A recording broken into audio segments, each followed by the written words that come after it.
নমস্কাৰ, আজি মই বনাবলৈ আৰম্ভ কৰিছোঁ বেঙেনা আলু আচাৰ। মই ফালি লৈছোঁ আৰু পানী ভালদৰে 4-5বাৰমান ধুই লৈছোঁ।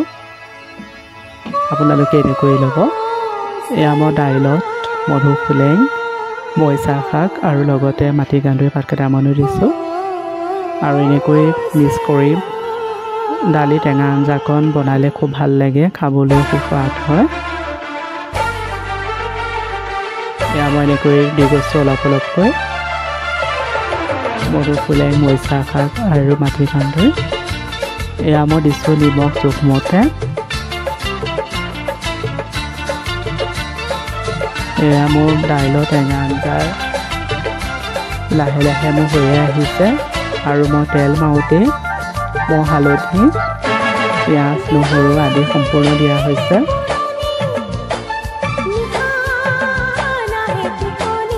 মধুসোলেঙৰ টেঙা আঞ্জাখন খাবলৈ খুব সোৱাদ হয়। বহুত সহজ পদ্ধতিত বনাব পৰা এটা চিম্পল ৰেচিপি হয়। আপোনালোকেও এনেকৈ বনাই খাবচোন। এয়া মোৰ দালি সম্পূৰ্ণ লাহে লাহে হৈয়ে গৈছে আৰু মই এনেকৈ হেতাখনে সৈতে মই ঘুটি দিছোঁ যাতে মধুসোলেংখিনি ভালকৈ গলি যায় আৰু তেতিয়া দালিখন খাবলৈ সোৱাদ হয়। এয়া মোৰ মধুসোলেঙৰ টেঙাৰ আঞ্জা হৈয়ে গৈছে। এয়া মোৰ সম্পূৰ্ণ হৈ গ'ল দাইল। এতিয়া মই কেৰাহীত মিঠাতেল দিছোঁ গৰম হ'বলৈ। এয়া মোৰ লাহে লাহে গৰম হৈয়ে গৈছে আৰু এতিয়া মই কাটি থোৱা পিঁয়াজ আৰু জলকীয়া দিয়া হৈছে। এতিয়া মই এনেদৰে লৰাই থাকিম যাতে পিঁয়াজটো ৰঙচুৱা হ'বলৈ। আৰু এয়া মোৰ পিঁয়াজ জলকীয়া ৰঙচুৱা হৈয়ে গৈছে। এতিয়া মই বেঙেনা আলু এয়া মই দিছোঁ জোখমতে নিমখ দিছোঁ, এয়া হালধি দিছোঁ,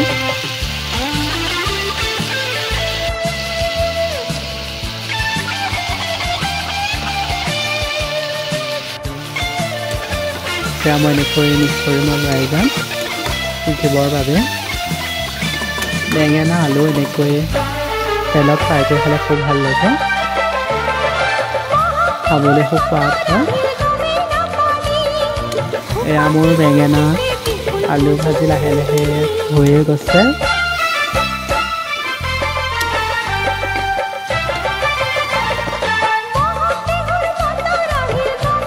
এয়া এতিয়া মোৰ সম্পূৰ্ণ বেঙেনা আলু ভাজি পূৰা ৰঙচুৱা হৈ গৈছে আৰু এতিয়া সম্পূৰ্ণ মোৰ বেঙেনা আলু ভাজি হৈ গ'ল।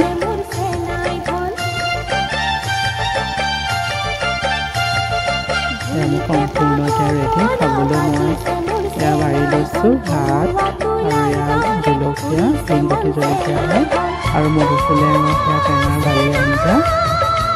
এয়া মই লৈছোঁ বেঙেনা আলু তেলতে ৰঙচুৱাকৈ ভাজি লৈ আৰু এয়া মই লৈছোঁ কণী। এইটো মোৰ ঘৰৰ লোকেল কণী হয়, মুৰ্গী আছে। আপোনালোকে এনেকৈ বনাই খাবচোন। একেবাৰে চিম্পুল পদ্ধতি বনাব পৰা ৰেচিপি হয়, খাবলৈ খুব সোৱাদ হয়। ভিডিঅ'টো যদি চাই ভাল পাইছে লাইক কৰিব, শ্বেয়াৰ কৰিব, ছাবস্ক্ৰাইব কৰিব। এয়াই আছিল আছামিজ থালি ৰেচিপি ব্লগ ভিডিঅ'। ধন্যবাদ।